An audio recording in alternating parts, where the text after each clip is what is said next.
rampant voting fraud this time. It seems to me that Republicans claim voting fraud and election integrity when you lose and not when you win. No. I mean, again, as I said before, this election, I think, was the greatest political comeback we've ever seen. I mean, he did something that even Teddy Roosevelt couldn't do, for goodness sake.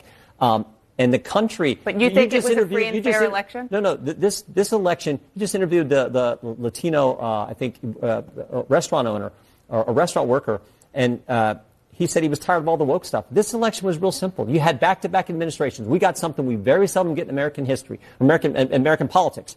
Back-to-back administrations now running for the top job, and people could do a direct comparison.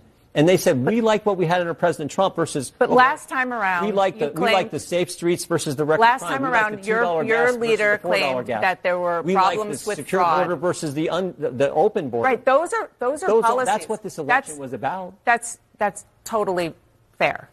But last time around, it wasn't so much about the policy differences or the personality differences. There were false claims about election fraud when Donald Trump lost. This time, Donald Trump won, and you think the election was free and fair. Do you see there's a little bit of a...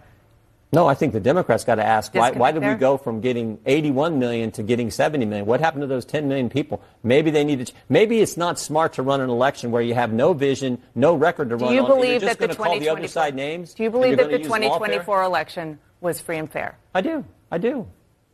And why was it different from 2020 when he lost?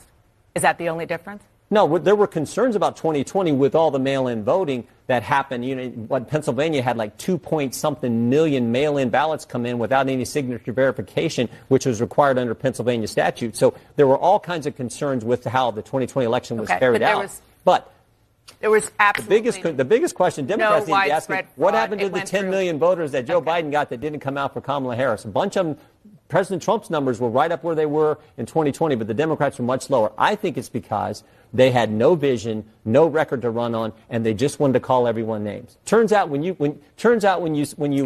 tell people, oh, you're fascist, racist, deplorable, garbage, they don't like that. And then when you use lawfare to go after their candidate, they don't like that either. Well, that's why they came out. So on top of the economy, on top of the price of gas, on top of the inflation, that's why they voted for President Trump. We're out of time. I just want to say, for the record, that there was no evidence of widespread fraud in 2020. It went through many, many different court cases. And I do think the